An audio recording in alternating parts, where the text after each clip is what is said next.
कक्षा 8 में पढ़ने वाली एक लड़की, जिसकी उम्र 14 या 15 साल के आसपास रही होगी, घर पर उस वक्त कोई नहीं था जब लड़की घर पर थी और वो अचानक से गायब हो जाती है।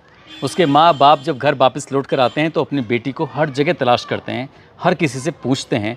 जब लड़की मिलती नहीं है तो मजबूर होकर वो थाने जाते हैं और थाने जाने के बाद रोते हुए गिड़गिड़ाते हुए कहते हैं कि साहब, हमारी बेटी गायब हो चुकी है, उसे ढूंढने में मदद कर दीजिए। पुलिस जो अक्सर इस बात पूछने के बाद कि इसकी उम्र कितनी है और उम्र के साथ ही वह तरह तरह के अंदाज़े लगाने लगती है, तो पुलिस का बस एक ही कहना था कि हो सकता है किसी दोस्त के साथ चली गई हो। लेकिन वो दोस्त के साथ नहीं गई थी, बल्कि नाराज़ होकर घर से निकल गई थी। काश वो उस दिन नाराज़ होकर घर से ना निकलती तो उसकी जो भविष्य में दुर्दशा होती है उसको सुनकर शायद किसी की भी आंखों में आंसू आ सकते हैं।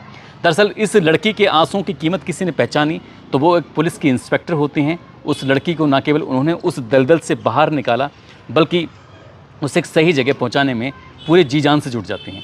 आज वाकई एक इंस्पेक्टर ने जो काम किया है वो वाकई सैल्यूट के हकदार हैं। इस कहानी को सुनने के बाद आप भी उन्हें सैल्यूट करने से पीछे नहीं हटेंगे। आदाब, नमस्कार, सत श्री अकाल। मैं उस्मान सैफ़ी। आज की जो सच्ची घटना मैं आपको सुनाने जा रहा हूँ, ये सच्ची घटना है राष्ट्रीय राजधानी क्षेत्र नई दिल्ली की। दरअसल यहाँ एक इलाका है सेंट्रल जिला, उसी सेंट्रल जिले के एक चौकी लगती है कमला मार्केट। बात कर रहा हूँ 16-17 जुलाई 2024 की रात लगभग 10 बजे के आसपास। जो कमला मार्केट चौकी की इंचार्ज होती हैं किरण सेठी, उनके साथ में एएसआई होते हैं परमजीत और कांस्टेबल होती हैं ममता। वो आराम से बैठे हुए थे खाली। उन्होंने कहा कि ठीक है, चलो कमला मार्केट की तरफ चलते हैं, जहाँ पर जीबी रोड, जहाँ पर वेश्यावृत्ति के धंधे होते हैं। कहते हैं कि वो अचानक ही वहाँ से पता नहीं क्या मन में आता है किरण सेठी के, और वो अपनी चेयर से उठती हैं और साथ में एएसआई और कांस्टेबल को ले जाती हैं। और चलते चलते उनकी जो मंजिल थी वो कोठा नंबर 59 पे जाकर रुक जाती है। जैसे 59 पे जाते हैं और वो अचानक रैंडमली वो उसके अंदर प्रवेश करते हैं तो उसमें हड़कंप मच जाता है कोठे में कि आखिरकार ये पुलिस वाले इतनी रात में क्यों आए हैं। पुलिस वालों को समझाया जाता है, कहा जाता है कि मैडम इस टाइम धंधा चल रहा है और धंधे में क्यों खोटी करने के लिए चली आई हैं। उन्होंने कहा कि बस मेरा मन नहीं लग रहा था, सोचा कि आके देख लूँ एक बार कि कैसे चल रहा है।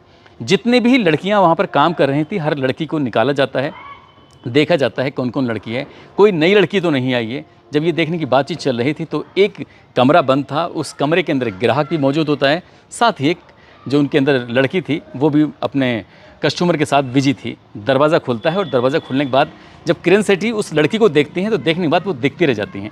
हालांकि कद काठी से वो लड़की बड़ी लग रही थी, लेकिन उसके हाव भाव से लग रहा था कि शायद ये छोटी है। उस लड़की के बारे में पूछा जाता है कि इस लड़की को तो मैंने पहले कभी देखा ही नहीं। तो जो कोठे की मालकिन होती है, उस कोठे की मालकिन का नाम किरण देवी होता है। किरण देवी कहती है किरण सेठी से, किरण सेठी चौकी इंचार्ज होती हैं और किरण देवी उस कोठे की मालकिन होती हैं। तभी कहती हैं कि मैडम आप खामखा परेशान हो रही हैं, ये तो काफ़ी टाइम से यहाँ पर है और आपने शायद इसको पहले भी देखा होगा। लेकिन बात देखने की आती है तो उन्हें लगता है कि कुछ ना कुछ तो गड़बड़ है। तुरंत ही वो अपनी टीम को फ़ोन करती हैं। टीम को फ़ोन करने के बाद इस लड़की को हॉस्पिटल लेके जाया जाता है और हॉस्पिटल ले जाने के बाद जब इसकी उम्र का पता निकाला जाता है तो लड़की लगभग 14 या 15 साल के आसपास की रही होगी। अब उसके आधार कार्ड या बाकी जो डॉक्यूमेंट्स थे वो भी दिखाए जाते हैं तो उसमें उसकी जो एज थी वो बालिग थी, लेकिन लड़की वो बालिग होती ही नहीं है। अब उस लड़की से प्यार से दुलार से पूछा जाता है कि बेटा तुम कहाँ की रहने वाली हो, तो बताती है कि वो उत्तर प्रदेश की रहने वाली है। उसके ज़िले का नाम इसलिए हम नहीं बता रहे हैं क्योंकि उसकी जो पहचान है वो उजागर हो सकती है और इसलिए उसकी बदनामी हो सकती है। उसकी पहचान को खुद जो इंस्पेक्टर होते हैं उन्होंने भी बताने से साफ इनकार कर दिया था। दरअसल ये लड़की कक्षा 8 में पढ़ने वाली होती है। 14 या 15 साल के आसपास की इसकी उम्र रही होगी। दरअसल ये लड़की जो कहानी बताती है इसको सुनने के बाद हर कोई भावुक हो जाता है। दरअसल लड़की बताती है कि 23 जून 2023 का ये वाक़या है। ये अपनी माँ से कहती है कि माँ मुझे अपने स्कूल जाना है और जो कबड्डी कोई कंपटीशन में इसने हिस्सा लिया था वहाँ पर इसको सम्मानित किया जाएगा। जैसे माँ ने ये बात सुनी, माँ ने कहा कि छुट्टियों के दिन चल रहे हैं, तुम स्कूल में करने क्या जाओगी, इसलिए तुम स्कूल वगैरह में मत जाओ। माँ मना कर देती है। बेटी स्कूल जाने की ज़िद पर अड़ी हुई थी क्योंकि उसका आज सम्मान होना था। कबड्डी में वो गोल्ड मेडल जो जीत के लेके आई थी। माँ और बेटी में कहासुनी हो जाती है। बेटी ज़िद करने लगती है। माँ उसे डांट कर घर के अंदर बंद कर देती है, कहती है कि तुम यहाँ रहो। जब बेटी यहाँ रहती है, माँ बाप अपने काम से चले जाते हैं। घर में कोई सदस्य था नहीं और उसे मौका मिल जाता है घर से बाहर निकलने का। घर से कुछ ही दूरी पर रेलवे स्टेशन होता है। वो रेलवे स्टेशन पर बैठकर काफ़ी देर से रो रही थी, परेशान हो रही थी। रोते रोते अचानक ही एक ट्रेन आती है और वो ट्रेन में बिना कुछ सोचे हुए उस जाके ट्रेन में बैठ जाती है और वो ट्रेन जो थी वो दिल्ली की तरफ जा रही थी। जिस बोगी में जाके बैठती है उस बोगी पर उस सीट के सामने एक वो व्यक्ति बैठा हुआ है। उस व्यक्ति ने उस रोती हुई लड़की को देखा, देखकर कहा कि बेटा तुम रो क्यों रही हो, परेशान क्यों हो। तब लड़की शुरुआत में तो चुप रहती है, लेकिन वो व्यक्ति उसके लिए कुछ खाने का सामान लेके आता है। कहता है कि बेटा तुम इसे खा लो, तुम मेरी बेटी की उम्र की हो, कोई दिक्कत कोई परेशानी हो तो बताओ।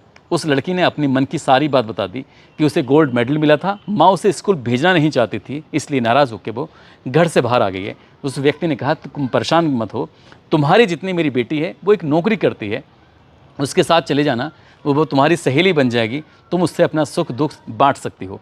जैसे ही उस लड़की ने ये बात सुनी, उसे लगा कि शायद घर से निकलना उसके लिए बहुत अच्छा हुआ।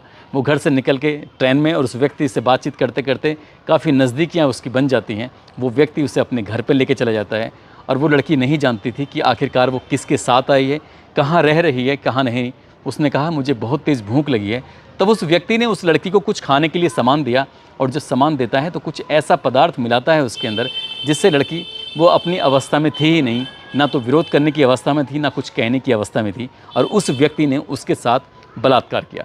1 दिन नहीं, 2 दिन नहीं, 3 दिन लगातार उसके साथ वो ऐसा ही घिनौना कृत्य करता रहा, और साथ ही तलाश करता रहा कि इस लड़की को आखिरकार कहाँ बेचा जाए, कहाँ, क्योंकि वो व्यक्ति दलाली का काम करता था जिसका नाम ऋषि होता है। ऋषि नामक वो व्यक्ति उस लड़की का शारीरिक शोषण करता है, और वो तलाश कर रहा था क्योंकि इससे पहले भी वो कई लड़कियों को इसी तरह कोठे पर बेच चुका था। उस ऋषि नामक व्यक्ति ने कोठा नंबर 59 में किरण देवी नाम की जो मालकिन होती है उनसे संपर्क किया, और संपर्क करने के बाद कहा कि मैं एक लड़की लेकर आया हूँ, तुम चाहो तो उससे मिल सकती हो, अच्छी है देखने में, वो अच्छे की खासी कमाई भी करेगी। कुछ इस तरह की कोठे मालकिन को सपने दिखाए जाते हैं, और उस लड़की को 3 दिन वो अपने घर पर रखकर 60,000 रुपये में उसको सेल कर देता है, बेच देता है। अब वो लड़की देखने में तो 14-15 साल की थी, लेकिन उसकी जो शरीर की बनावट थी उतनी थी नहीं। लेकिन उस लड़की को पहले ही दिन से जब कोठे पहुंचती है तो इंजेक्शन और ऐसी दवाइयां दी जाती हैं जिससे कि उसके शरीर के हार्मोन्स डेवलप होने लगें, और कुछ ही दिन के बाद उस लड़की को कोठे पे बिठा दिया जाता है। और नए नए ग्राहक जब आते थे तो उसी लड़की को वो पसंद करने लगते हैं। हर दिन उसके साथ कई ग्राहक मिलकर शारीरिक संबंध बनाने लगते हैं, और धीरे धीरे करके वक्त ऐसे ही आगे बढ़ने लगता है। ये लड़की जून के महीने में घर से निकली थी, और 3 दिन दिल्ली में एक व्यक्ति के साथ रहने के बाद फिर ये कोठे पे जाती है, और कोठे पे कुछ ही दिनों के बाद, इनकी 10 या 15 दिन के बाद ही उसके पास ग्राहक आने शुरू हो जाते हैं। जब ग्राहक आने शुरू हो जाते हैं तो उसका लगातार शारीरिक शोषण होता था, और वो लड़की रोज़ या तो पिटाई से बर्दाश्त करती थी, या फिर उसको इतना डराया गया, धमकाया गया कि वो विरोध करने की स्थिति में थी ही नहीं। हालांकि पुलिस इस बीच में कई बार उस कोठे पे जरूर आई थी, लेकिन जब भी पुलिस आती थी उस लड़की को कहीं ऐसे तहखाने में दुबका दिया जाता था जिसकी वजह से वो कहीं किसी को मिले ही ना। लेकिन कोई नहीं जानता था कि 16 और 17 जुलाई 2024 की उस रात में जो इस कमला मार्केट चौकी की इंचार्ज होती हैं किरण सेठी, अपनी कांस्टेबल ममता और एएसआई के साथ जब इस कोठे पर अचानक से रेड मारती हैं तो वहाँ पर ये एक लड़की मिलती है और साथ में एक और लड़की मिलती है, 2 लड़की जो कि नाबालिग होती हैं, जबकि उनके आधार कार्ड या उनके जो डॉक्यूमेंट्स होते हैं उन्हें बालिग दिखाने की कोशिश की जाती है। पुलिस ने इन आरोपियों के खिलाफ मुकदमा भी दर्ज कर लिया, साथ ही जिसने उसका फर्जी तरीके से आधार कार्ड बनाया था उस व्यक्ति को भी गिरफ्तार कर लिया, जिस व्यक्ति का नाम सुनील उर्फ लाला राम होता है। साथ ही जो इस कोठे की मालकिन होती है और जिस व्यक्ति ने इसको बेचा था उसको भी गिरफ्तार कर लिया। अब उस लड़की से जो जिस डिस्ट्रिक्ट से वो भागकर यहाँ पहुँची थी दिल्ली में, उस डिस्ट्रिक्ट में क्या एफआईआर दर्ज हुई है, नहीं हुई है, लड़की किन परिस्थितियों में घर से निकली थी, इस मामले की जांच पड़ताल की जा रही थी। क्योंकि ये जो मामला है वो 5 अगस्त 2024 को लगातार सोशल मीडिया पर, अखबारों में जब ये तूल पकड़ने लगता है, हाईलाइट होने लगता है, तो हर कोई इस कहानी के बारे में जानने की कोशिश कर रहा था। और मैंने भी किरण सेठी मैडम से इस कहानी के बारे में जाना तो वाकई ये अफसोसजनक कहानी है। उस लड़की ने काश उस दिन अपनी माँ की बात जिस तरह से दिल पर लेके और वो जाके ट्रेन में बैठ जाती है, नहीं बैठती तो शायद उसका 1 साल तक शारीरिक शोषण बिल्कुल भी नहीं होता और वो किसी गलत पचड़े में नहीं फंसती। शायद जो उसके साथ 1 साल तक हुआ है वो भविष्य में कभी उसे भुला पाएगी, क्योंकि उसके साथ जो हुआ है वो वाकई बहुत भयानक हुआ है, गलत हुआ है, और उसे कोई भविष्य में पता नहीं अपनाएगा नहीं अपनाएगा। माँ बाप उसको, क्योंकि ये भी बात पता चली है, पुलिस की जांच में आई है कि शायद उसके माँ बाप ने शायद एफआईआर नहीं लिखाई है। यदि एफआईआर लिखाई होती तो शायद पुलिस पूरी ईमानदारी, पूरी शिद्दत से उस लड़की को रेलवे स्टेशन हो या फिर बस स्टॉप हो या फिर अलग अलग जगहों पर तलाश करने की कोशिश करती, क्योंकि ऐसा भी जानकारी में आ रहा है। दोस्तों, इस पूरे घटनाक्रम को सुनाने का उद्देश्य किसी को परेशान करना नहीं है, किसी का दिल दुखाना नहीं है, बल्कि आपको जागरूक करना है, आपको सचेत करना है और आजकल के बच्चों को समझाना है, बताना है कि छोटी छोटी बात पर जो नाराज़ हो जाते हैं, किसी को मोबाइल नहीं मिलता तो किसी की इच्छाएं पूरी नहीं होती और वो माँ बाप से नाराज़ होकर घर से भागने की कोशिश करता है।